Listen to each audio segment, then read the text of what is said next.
Wave optics 12th standard का marks के point of view से सबसे सुलझा हुआ टॉपिक है।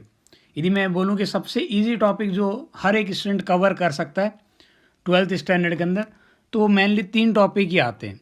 एक हमारे पास रहता है एसी अल्टरनेटिंग करंट, और एक हमारे पास वेव ऑप्टिक्स, और एक और इजी सा पोर्शन रहता है वो है मॉडर्न फिजिक्स। ये वो पार्ट है जो सारे बच्चों को ट्राई करना चाहिए।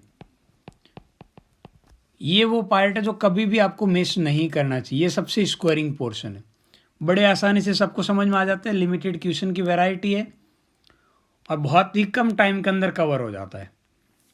तो इस वेव ऑप्टिक्स चैप्टर की इंपॉर्टेंस तो बहुत ज़्यादा है। अब बात करते हैं इस चैप्टर में अपन क्या क्या कवर करने वाले हैं। तो वेव ऑप्टिक्स के अंदर सबसे पहले हम बात करेंगे लाइट एग्जैक्टली क्या है। लाइट को लेके सब ने डिफरेंट थ्योरीज दी, उन सारी थ्योरीज को अपन डिस्कस करेंगे शॉर्ट में, ठीक है। उसके बाद में लाइट के रिगार्डिंग एक इम्पॉर्टेंट थ्योरी दी थी हाइजन ने, तो उसको अपन डिटेल में बात करेंगे। उसके बाद में जैसे साउंड के सुपरपोजिशन से एक बहुत ही इंपॉर्टेंट फिनोमेना की बात करते हैं, that is interference. Similarly light के सुपरपोजिशन की वजह से भी आएगा इंटरफेरेंस, तो अपन लाइट के इंटरफेरेंस की बात करेंगे। उसके बाद में दो और लाइट की इंपॉर्टेंट कैरेक्टरिस्टिक रहती है, एक हमारे पास डिफ्रैक्शन और एक पोलराइजेशन। तो इन तीनों दोनों को भी अपन बाद में डिस्कस करेंगे। वैसे ये वाला पार्ट आपने साउंड में बिल्कुल नहीं पढ़ा है, ये पहली बार आप यहाँ लाइट वाले टॉपिक के अंदर ही पढ़ने जा रहे हो, ठीक है। तो इस चैप्टर को अब आगे स्टार्ट करते हैं, बढ़िया है ना।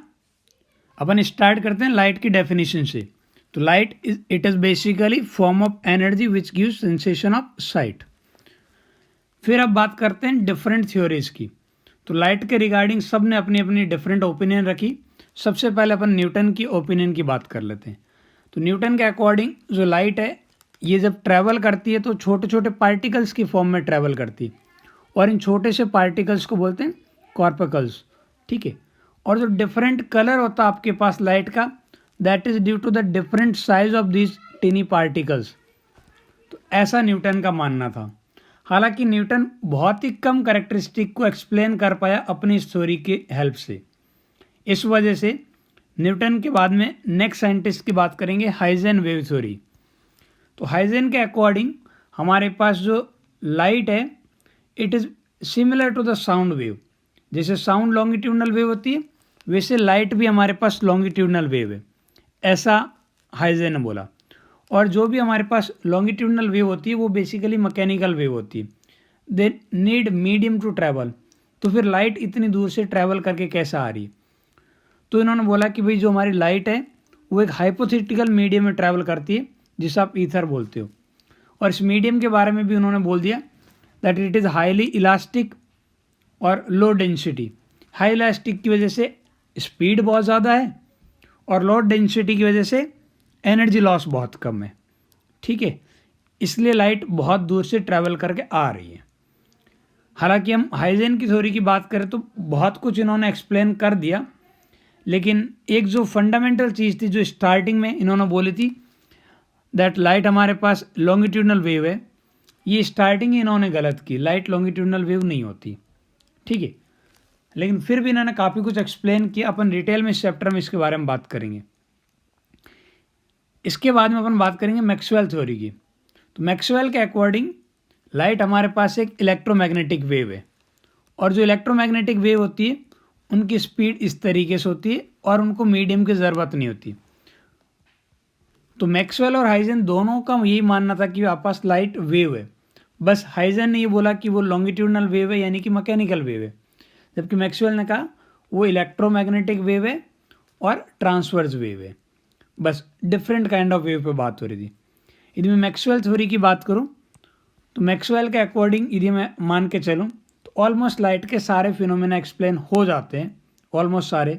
एक इम्पॉर्टेंट फिनोमेना एक्सप्लेन नहीं कर पाया Maxwell, that is photo electric effect. उसके अलावा मैक्सवेल ने ऑलमोस्ट सारी चीज़ें एक्सप्लेन कर दी। तो ये बहुत ही इंपॉर्टेंट थ्योरी थी। इवन जो हमारे पास रे ऑप्टिक्स चैप्टर होता है, रे ऑप्टिक्स के अंदर हम यही मैक्सवेल थ्योरी के अकॉर्डिंग ही पूरा चैप्टर पढ़ते हैं, ठीक है। अब नेक्स्ट साइंटिस्ट की बात करते हैं, वो है हमारे पास आइंस्टीन क्वांटम थ्योरी। आइंस्टीन ने थोड़ा सा डिफरेंट सजेस्ट किया। देखो न्यूटन पहले बोल चुका था कि भाई पार्टिकल है, पूरी तरीके से फेल हो गया। आपके पास हाइजेन ने बोला कि वेव है, काफ़ी चीज़ें एक्सप्लेन की लेकिन फंडामेंटल नहीं कर पाया। तो फिर मैक्सवेल ने बहुत बढ़िया तरीके से ऑलमोस्ट सारी चीज़ें एक्सप्लेन कर दी, बस एक चीज़ को नहीं कर पाया। ठीक है, वो था हमारे पास फोटो इलेक्ट्रिक इफेक्ट। तो फिर आइंस्टीन ने फोटो इलेक्ट्रिक इफेक्ट को ही पहले समझने की कोशिश की और इन्होंने बोला कि हमारे पास लाइट वेव नहीं है भाई। लाइट इज प्रोड्यूस ऑब्जर्व और propagated as a packet of energy. इन्होंने कहा कि जब आपस लाइट प्रोड्यूस होगी या ऑब्जर्व होगी या आगे ट्रैवल करेगी, सारे केसेस में एक पैकेट्स ऑफ एनर्जी की फॉर्म में ट्रैवल करेगी और इन पैकेट्स को उन्होंने बाद में नाम दिया फोटॉन्स। ठीक है, तो ये आइंस्टीन का मानना था और उन्होंने कहा कि हर एक फोटोन के साथ जो एनर्जी एसोसिएट होगी वो इस तरीके से लिख सकते हो, एच म्यू, म्यू यानी फ्रिक्वेंसी, और फ्रिक्वेंसी को आप स्पीड और वेवलेंथ के टर्म्स में लिख सकते हो, speed c divide by wavelength lambda. Speed उतनी है जितनी आपस ये जो आप यहाँ फॉर्मूले में लिख रहे थे सी, उतनी ही स्पीड है, बराबर है। बस डिफरेंस क्या बोला इन्होंने, बोला कि एनर्जी जैसे मैक्सवेल के अकॉर्डिंग, वेव थ्योरी के अकॉर्डिंग है ना, वैसे ना होके पैकेट्स की फॉर्म में ट्रैवल करती है और पैकेट्स की फॉर्म में ही ऑब्जर्व होगी और पैकेट की फॉर्म में ही प्रोड्यूस होती है। अब वो डिफरेंट डिफरेंट पैकेट आपस एनर्जी के होंगे, ठीक है, और पैकेट, एक सिंगल पैकेट की जो एनर्जी है वो इस तरीके से रिलेटेड है, यानी कि फ्रिक्वेंसी पे डिपेंड करेगी, बराबर है। तो अपन आइंस्टीन थ्योरी के अकॉर्डिंग बहुत बढ़िया तरीके से अपन फोटो इलेक्ट्रिक इफेक्ट को एक्सप्लेन कर सकते हैं, कोई दिक्कत नहीं, लेकिन बहुत सारी और चीज़ें एक्सप्लेन नहीं कर सकते जो मैक्सवेल ने की है। तो यहाँ पे दिक्कत आ रही है, मैक्सवेल और यदि मैं आइंस्टीन को एक साथ देखूं तो दोनों ने मिलकर तो सारी चीज़ें एक्सप्लेन कर दी, लेकिन इंडिविजुअली दोनों में से कोई भी नहीं कर पाया। तो इन दोनों के अब सुलह कराने के लिए नेक्स्ट कैंडिडेट आता है, वो हमारे पास है de Broglie dual theory of light. इसके अकॉर्डिंग लाइट के पास दोनों नेचर होते हैं भाई, वेव नेचर भी और पार्टिकल नेचर भी। और कौन सा नेचर डोमिनेट करेगा, वो सिचुएशनल है। जैसे आपके पास लाइट नेचर डोमिनेट करेगा जब आपस ये किसी दूसरे लाइट के साथ इंटरेक्ट करेगी, जब लाइट दूसरे लाइट के साथ इंटरेक्ट करेगी तो वेव नेचर डोमिनेट करेगा। और जब लाइट हमारे पास किसी छोटे से जो पार्टिकल या मैटर के साथ इंटरेक्ट करेगी, उस मोमेंट पे उसका पार्टिकल नेचर डोमिनेट करेगा। तो इस तरीके से लाइट के पास दोनों नेचर होंगे, पार्टिकल नेचर भी होगा और वेव नेचर भी हो। ये अपन मानते हैं, यानी कि आइंस्टीन थ्योरी को भी करेक्ट मानते हैं और मैक्सवेल वाली को भी। अब कौन सी करेक्टरिस्टिक होगी, वो सिचुएशनल है, तो फिर सारी चीज़ें सेट हो जाती, फिर कोई दिक्कत नहीं होती। तो अब तक की जो हमारे पास रिसर्च है वो यहाँ तक की है जो हमें पढ़नी है। ये शॉर्ट में हमने सब कुछ डिटेल में बात कर ली है, ठीक है। अब एक चार्ट के हेल्प से अपन समझते हैं कि किसने क्या क्या एक्सप्लेन किया, ठीक है ना। स्टार्ट करते हैं न्यूटन से कि न्यूटन ने क्या क्या एक्सप्लेन किया। तो न्यूटन सक्सेसफुली राइट का जो आपस रेक्टिलिनियर प्रोपोगेशन है, यानी कि स्ट्रेट लाइन में ट्रैवल करने वाला, उसको एक्सप्लेन कर दिया। रिफ्लेक्शन भी बहुत बढ़िया तरीके से, रिफ्रैक्शन भी। लेकिन इसके अलावा जो डिस्पर्जन है, इंटरफेरेंस है, diffraction, polarisation, double refraction, Doppler effect, photo electric effect, कुछ भी एक्सप्लेन नहीं कर पाया। सिर्फ ये जो स्टार्टिंग का पास रेक्टिलिनियर प्रोपोगेशन, रिफ्लेक्शन और रिफ्रैक्शन, यहीं पे उसकी स्टोरी रुक गई। इसके बाद में हाइजेन ने बोला कि लाइट हमारे पास वेव है। जैसे ही हाइजेन प्रिंसिपल के अकॉर्डिंग अपन बात करते हैं तो लगभग सारी चीज़ें एक्सप्लेन हो जाती है। ये dispersion, interference, diffraction, polarisation, double refraction, Doppler effect, बस फोटो इलेक्ट्रिक इफेक्ट एक्सप्लेन नहीं हो पाता।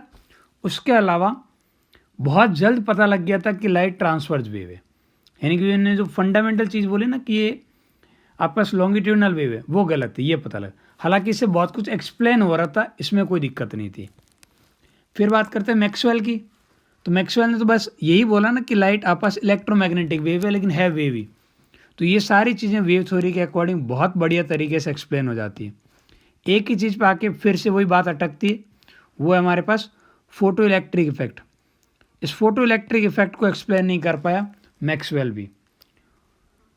आइंस्टीन ने तो बिल्कुल अपना पूरा फोकस ही फोटो इलेक्ट्रिक पे रखा, तो आइंस्टीन ने फोटो इलेक्ट्रिक इफेक्ट को बहुत बढ़िया तरीके से एक्सप्लेन कर दिया। ये फोटोन की हेल्प से, ठीक है।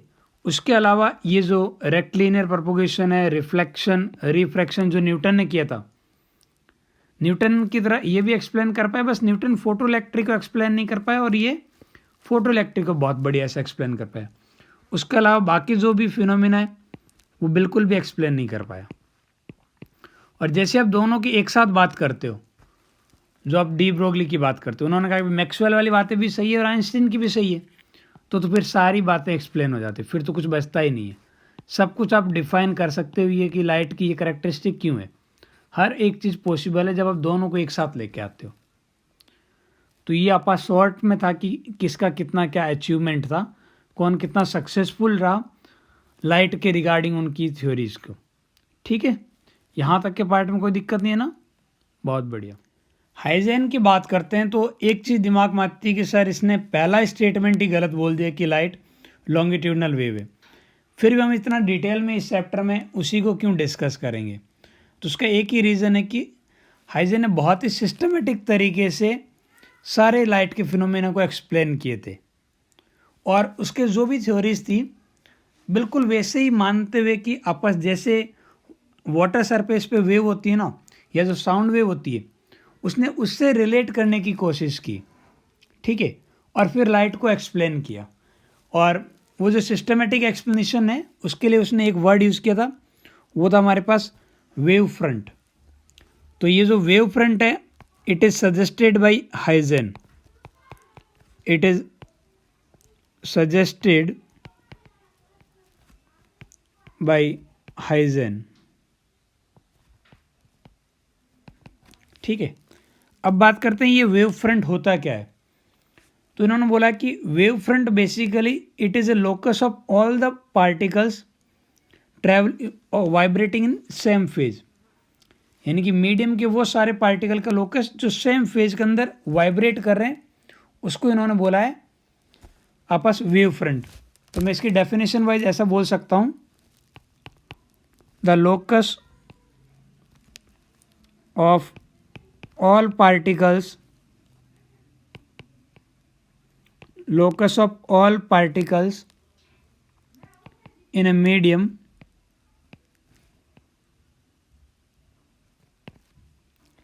vibrating in same phase, vibrating in same phase,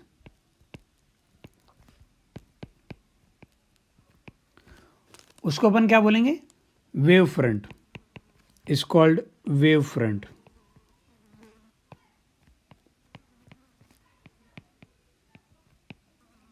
ठीक है। अब वेव फ्रंट वाली बात तो समझ में आ गई कि वेव फ्रंट आप डिफाइन कैसे करोगे। अब वेव फ्रंट और हमारे पास लाइट के प्रोपोगेशन के अंदर क्या रिलेशन रहेगा, यानी लाइट यानी एनर्जी किस डायरेक्शन में जा रही है उसका वेव फ्रंट से कैसे पता लगेगा। तो हमारा जो डायरेक्शन ऑफ प्रोपोगेशन है that is always perpendicular to the wave front. The direction of propagation, direction of propagation of light, propagation of light, इसे आप रे ऑफ लाइट ही बोलते हो ना। रे ऑफ लाइट, लाइट की जो रे है वो ऐसे ही डिफाइन करते हैं, जिस डायरेक्शन में लाइट प्रोपोगेट होती है वहाँ पे स्ट्रेट लाइन से दिखाते हो, इज परपेंडिकुलर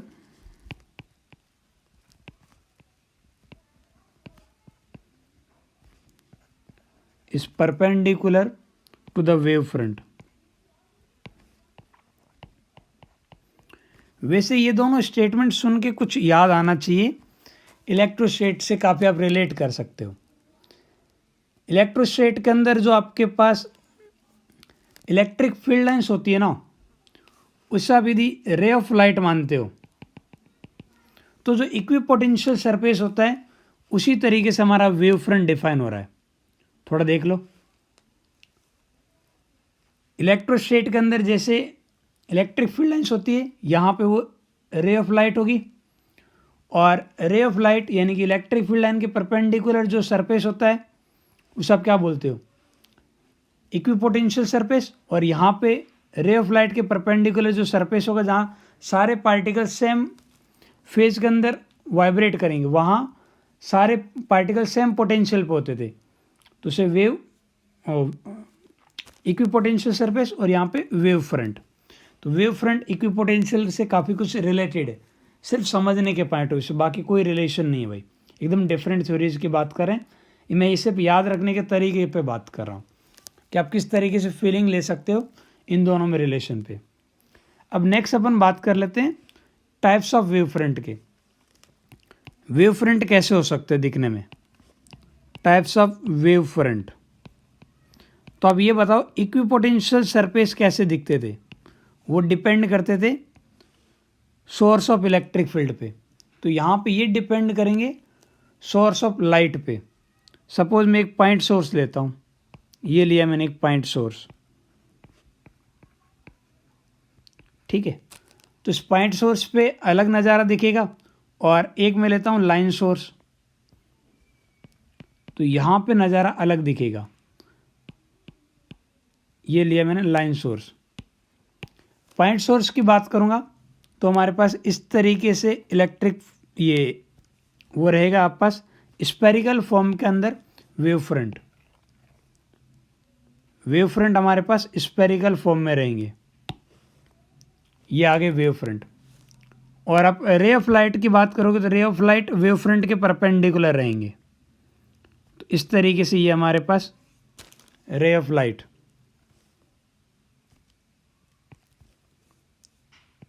और वेव फ्रंट आपको समझ में आ रहा है स्पेरिकल फॉर्म में, और इस स्फीयर के सारे पार्टिकल सेम फेज के अंदर वाइब्रेट करेंगे, ठीक है।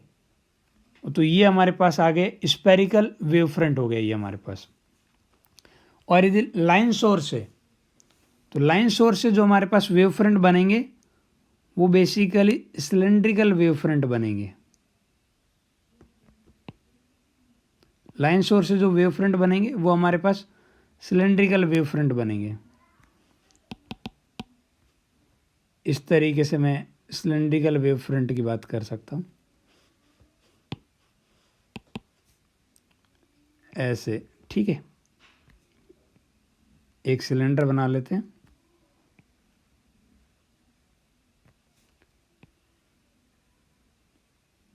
तो ये हमारे पास सिलेंड्रिकल फॉर्म में वेव फ्रंट होंगे।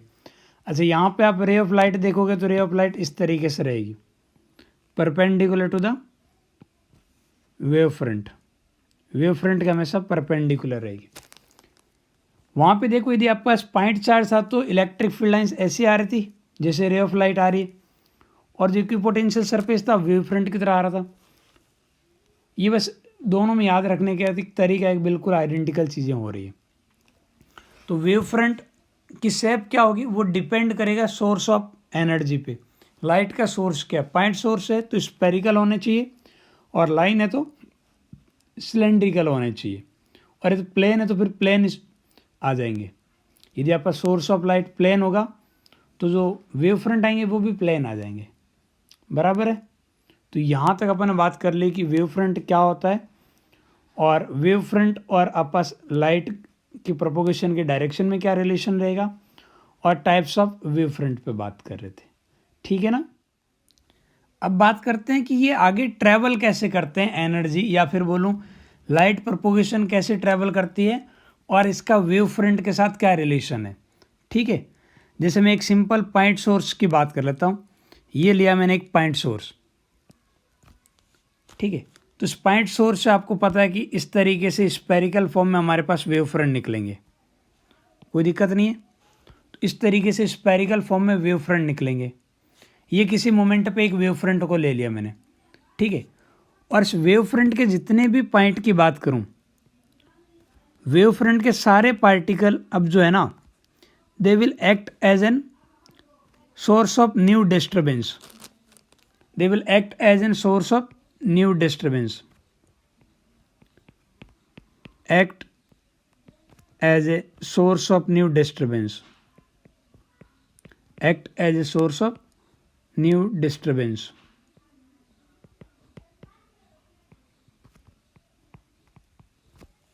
ठीक है। और इन सब को अपन बोलते हैं सेकेंडरी वेवलेट। क्या बोलते हैं? सेकेंडरी वेवलेट, वेव फ्रंट नहीं बोल रहा हूं मैं, वेवलेट। तो सेकेंडरी वेवलेट्स क्या होंगे?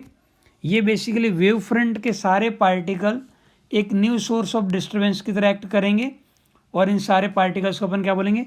Secondary wavelets. यानी कि ये अपने आप में अब ऐसे एक्ट करेंगे जैसे यही सोर्स ऑफ एनर्जी। तो यहाँ से अब दोबारा से वेव फ्रंट निकलेंगे, ठीक है। तो यहाँ से ये आपस पॉइंट सोर्स है, तो आपस पॉइंट फॉर्म में वेव फ्रंट निकलेंगे इस तरीके से।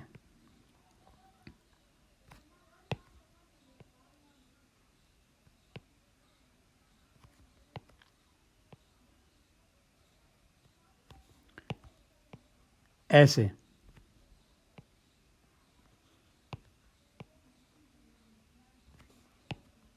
ये किसी मोमेंट पे मैंने बता दिए, इस तरीके से निकलेंगे।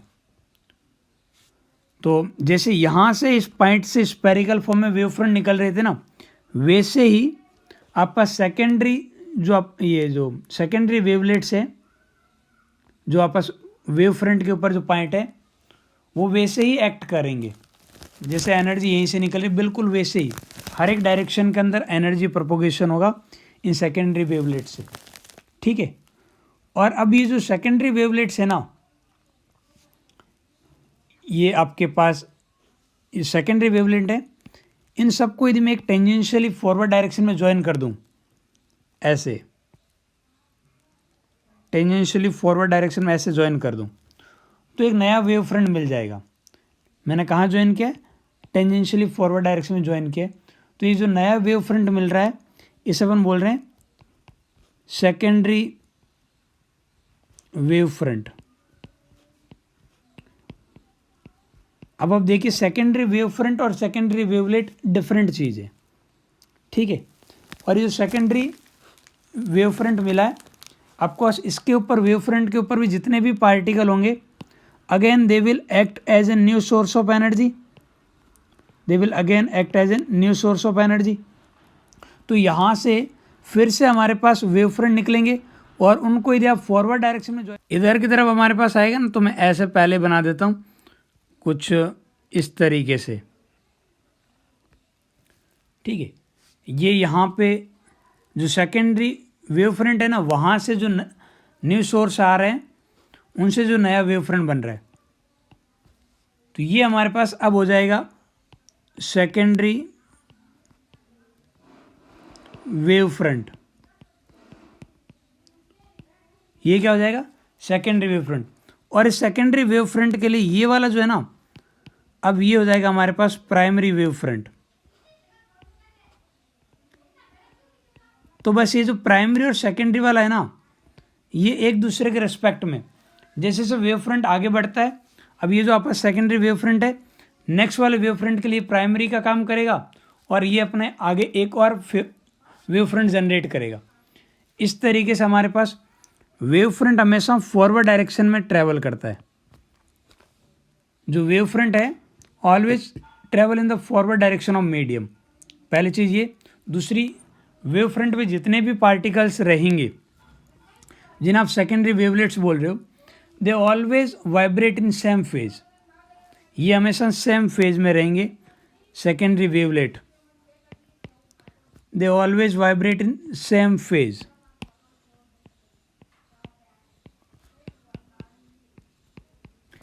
ये सेकेंडरी और प्राइमरी वाला तो समझ में आया ना कि कैसे आपस वेव फ्रंट प्राइमरी और सेकेंडरी में चेंज होते रहते हैं।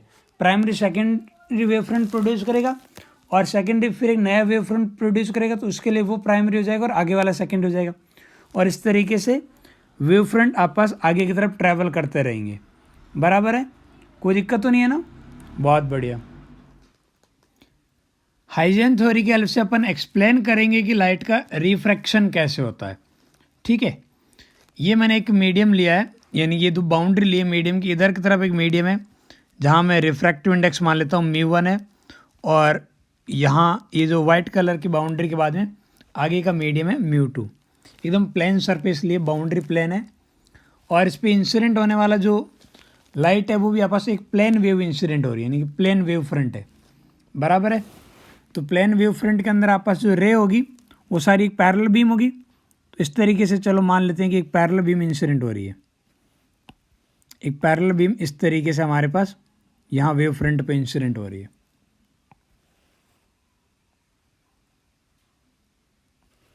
बराबर है, ये एक पैरेलल बीम है, ये आपस रे ऑफ लाइट है। तो जो वेव फ्रंट होगा वो आपस रे ऑफ लाइट के परपेंडिकुलर होगा।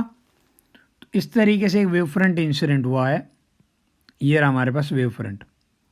ये इंसिडेंट वेव फ्रंट है, मैं इसे ए बी लिख देता हूँ, ए बी। ये हमारे पास इंसिडेंट वेव फ्रंट है। आप पीछे की तरफ वेव फ्रंट देखोगे तो इस तरीके से आ जाएंगे आपस। इसे आप प्राइमरी मानते हो तो ए बी क्या हो जाएगा, सेकेंडरी हो जाएगा। इसमें ए डैश बी डैश लिख देता हूँ। तो एक इंक्लाइंड की फॉर्म में आप पास वेव फ्रंट आ रहा है और यहाँ पे इंसिडेंट हो रहा है। बराबर है। अब वेव फ्रंट का जो पूरा पार्ट है ना, मीडियम पे या फिर बाउंड्री पे एक साथ इंसिडेंट नहीं हो रहा। एक हिस्सा यहाँ इंसिडेंट हो गया और दूसरे हिस्से को इंसिडेंट होने में कुछ टाइम लगेगा, क्योंकि ये वाला जो हिस्सा है वो यहाँ आके सी पे इंसिडेंट होगा। मान लेते यदि टी टाइम बाद में ये वाला पार्ट वहाँ इंसिडेंट होता है और पहले मीडियम के अंदर मैं लाइट की स्पीड मान लेता हूँ v1 है, तो आप लिख सकते हो जो लेंथ BC है, length BC it can be written as speed multiply with time t। तो ये आपस t टाइम बाद में आ रहा है, तो ये लेंथ BC इस तरीके से रहेगी। जब तक B वाला पार्ट वेव फ्रंट का ये हिस्सा यहाँ इंसिडेंट होगा तब तक A वाला पार्ट अगले मीडियम में कुछ डिस्टेंस ट्रैवल कर चुका होगा। हाँ है ना, ये वाला हिस्सा अगले मीडियम में कुछ डिस्टेंस ट्रैवल कर चुका होगा। अब ये हिस्सा किधर डायरेक्शन में ट्रैवल किया होगा इससे हमें नहीं पता। मान लेते हैं कुछ डिस्टेंस स्मॉल r ट्रैवल कर रहा है, तो वो एक हेमिस्फीयर की फॉर्म में कहीं भी हो सकता है। स्मॉल r रेडियस का आप एक हेमिस्फीयर ड्रॉ कीजिए, उस हेमिस्फीयर पे कहीं भी हो सकता है। बराबर है। तो मैं एक काम करता हूँ, यहाँ पे ये जो स्मॉल r रेडियस है, इस स्मॉल r रेडियस का एक हेमिस्फीयर ड्रॉ कर देता हूँ। ये रहा हमारे पास एक हेमिस्फीयर। तो इस हेमिस्फीयर पे कहीं भी हो सकता है ये वेव फ्रंट का ये वाला हिस्सा, ठीक है। और ये जो मैंने रे ड्रॉ की है आर, ये आपस वेव फ्रंट के हमेशा परपेंडिकुलर रहेगी। तो इस स्मॉल r डिस्टेंस पे आपस वेव कहीं भी गई होगी, किधर गई होगी ये हमें नहीं पता। इस पर कहीं भी मैं एक पॉइंट मान लेता हूँ E।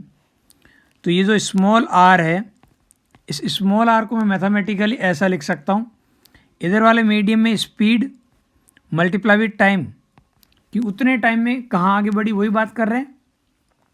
अब मुझे एग्जैक्टली नहीं पता इस स्फीयर पे कहाँ है, लेकिन C को यदि मैं ज्वाइन करूँ उस पॉइंट पे जहाँ होना चाहिए, तो हमारे पास एक वेव फ्रंट मिल जाएगा जो कि रिफ्रैक्टेड वेव फ्रंट होगा। यानी कि आफ्टर रिफ्रैक्शन, यानी पूरा वेव फ्रंट अब आपस इस मीडियम में आ चुका है, ठीक है।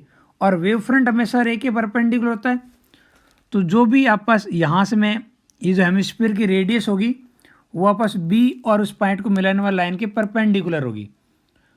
तो इससे बेटर है कि एक काम करता हूँ, मैं B से एक टेंजेंट ड्रॉ कर दूँ इस स्फीयर पे, ऑटोमेटिकली वो पॉइंट मिल जाएगा।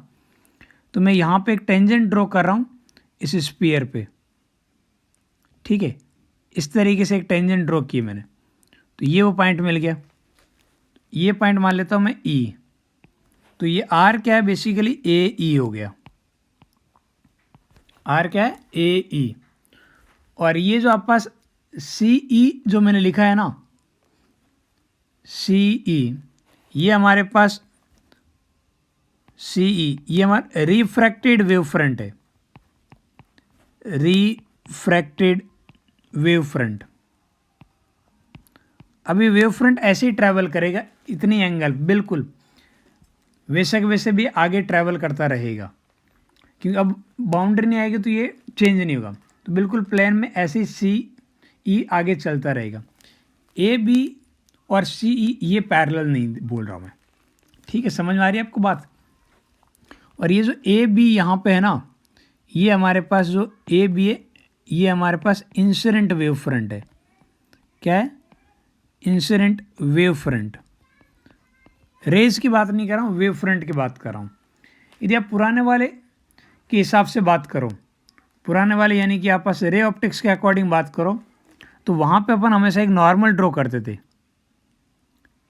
और वहाँ जो एंगल मेजर होता था वो रे का एंगल मेजर होता था कि लाइट रे कितने एंगल पे इंसिडेंट हुई, इसा बोलते थे एंगल ऑफ इंसिडेंट आई। और ये जो नॉर्मल है, नॉर्मल और रिफ्रैक्टेड रे, इनके बीच के एंगल को आप angle of refraction small R ये बोल देते थे, ये आपस स्मॉल आर, बढ़िया है। और ये यदि एंगल ऑफ इंसिडेंट आई है तो ये 90 माइनस आई हो जाएगा और अगेन ये हमारे पास आई हो जाएगा। रे ऑप्टिक्स के अंदर angle of incident basically incident ray और नॉर्मल के बीच का होता है एंगल, और यहाँ वेव ऑप्टिक्स में आप ऐसा भी बोल सकते हो वही एंगल वेव फ्रंट और ये प्लेन या फिर बोलो सरफेस के बीच में, बाउंड्री के बीच का एंगल है। वेव फ्रंट और सरफेस के बीच का एंगल होगा, नॉर्मल के साथ एंगल नहीं होगा, सरफेस के साथ एंगल होगा वेव फ्रंट का। ये आप रे का एंगल लो नॉर्मल के साथ, एक ही बात है। सिमिलरली ये एंगल आर है तो ये 90 माइनस आर हो जाएगा और ये दोबारा से आर हो जाएगा, और ये टेंजेंट है तो आप पास ये 90 डिग्री, तो ये नज़ारा रहेगा। अब मैं इन दोनों में थोड़ा सा रिलेशन निकालने की कोशिश करता हूँ कि क्या आ रहा है। रिलेशन क्या लिख सकता हूँ, एक काम करो आप चेक करो साइन आई की वैल्यू कितनी आ रही है। साइन होता है हमारे पास परपेंडिकुलर अपॉन हाइपोटेनियस, तो ये आ जाएगा B C divide by A C, और बी सी की न्यूमेरिकल वैल्यू है V1 multiply by T divide by A C. और मैं साइन आर की वैल्यू कैलकुलेट कर रहा हूँ, मुझे आई एंगल आई और एंगल आर में रिलेशन कैलकुलेट करना था, तो मैं दोनों के साइन ले लेता हूँ। तो यहाँ पे साइन आर की वैल्यू क्या होगी, perpendicular that is A E divide by hypotenuse A C, और ए ई की जो वैल्यू है उसे मैं लिख सकता हूँ V2 मल्टीप्लाई बाई टी, और ये हमारे पास ए सी। एक काम करो, यहाँ से मैं मैथमेटिकली चेक करना चाहूँ तो sine I upon sine R ये कितना आ रहा है, sine I divide by sine R, तो ये आ जाएगा हमारे पास V1 डिवाइड बाई V2, ये आ रहा है। और स्पीड को किसी मीडियम में जो आपस लाइट की स्पीड है, स्पीड V1, इसे लिख सकता हूँ speed of light divide by refractive index of medium. Refractive index define नहीं ऐसा होता है कि जिस फैक्टर से स्पीड कम हो रही है वही हमारे पास रिफ्रैक्टिव इंडेक्स है, तो V1 की जगह मैं लिख सकता हूँ C अपॉन μ1, और नीचे वाला क्या हो जाएगा C अपॉन μ2, तो ये हमारे पास μ2 डिवाइड बाई μ1, और ये एक कांस्टेंट रहेगा क्योंकि दोनों मीडियम तो फिक्स है।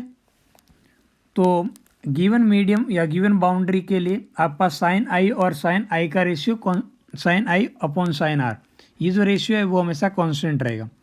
मैं इसे हमेशा इस फॉर्मेट में याद रखूँगा, μ1 sine I is equal to μ2 sine R. ये ज़्यादा बेटर है रे ऑप्टिक्स के पॉइंट ऑफ व्यू से बात करें तो, ये फॉर्मूला याद रखने में ज़्यादा इंटरेस्टिंग है और ज़्यादा यूज़फुल है, बराबर है। और इसी को आप बोलते थे स्नेल्स लॉ, जो आप लॉज ऑफ रिफ्रैक्शन में बात कर रहे थे, ठीक है। तो आपने कितने सिस्टमेटिक तरीके से यहाँ पे हाइजेन प्रिंसिपल के हेल्प से एक्सप्लेन कर दिया रिफ्रैक्शन ऑफ लाइट को, ठीक है।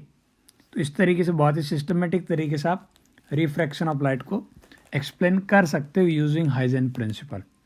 सिमिलरली अपन रिफ्लेक्शन की बात कर ले, रिफ्लेक्शन की बात करते हैं।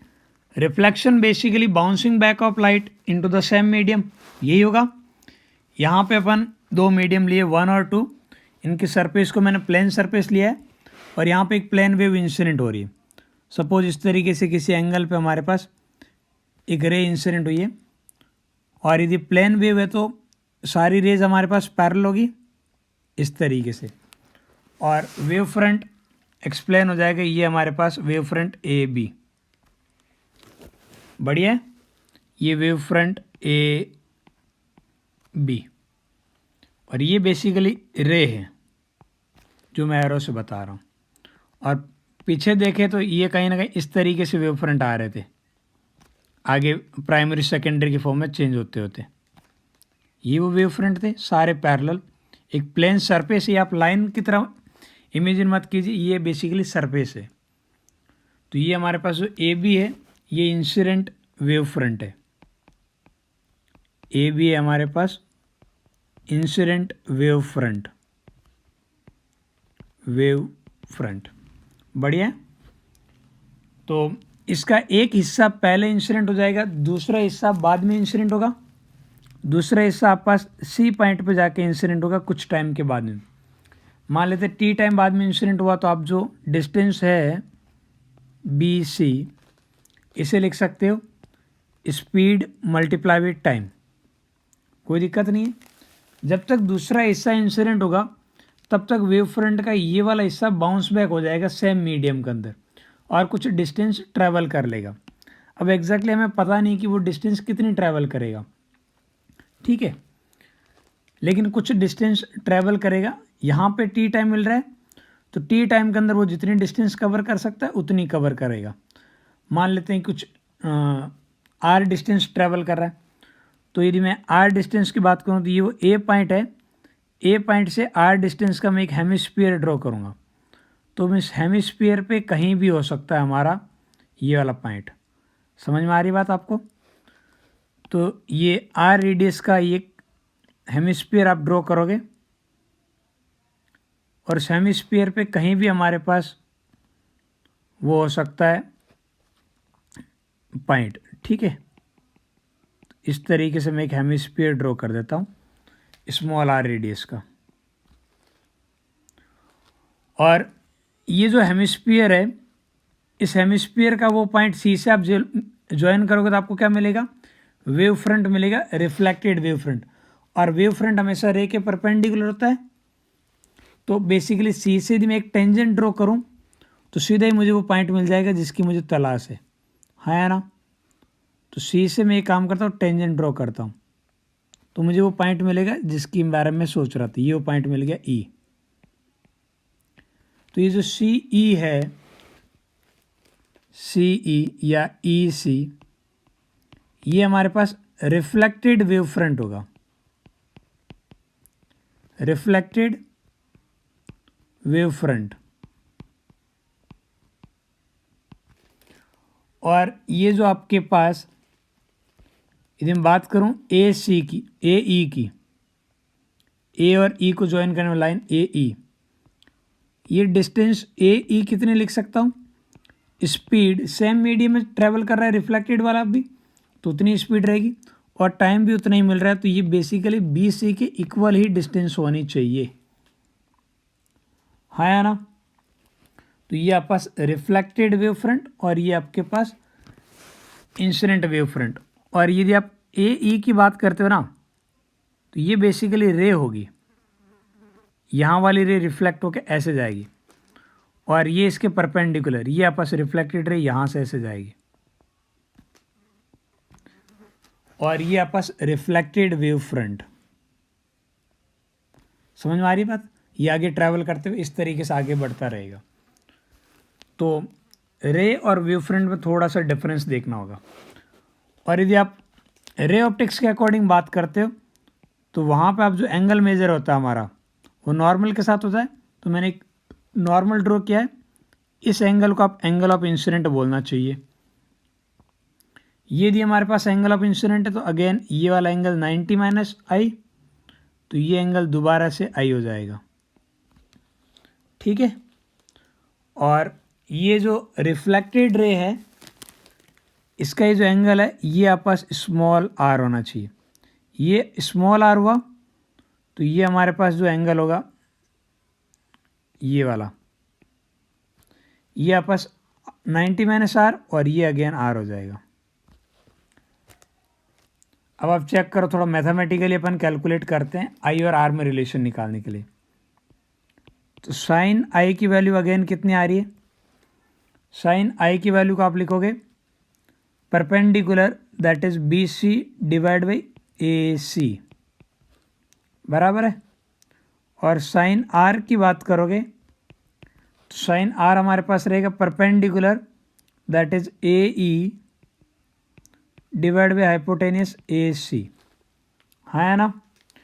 और AE और AC इक्वल है तो साइन I और साइन R इक्वल होंगे, तो फिर मैं इस बात को बोल सकता हूँ एंगल I एंगल R की इक्वल होगा, ठीक है।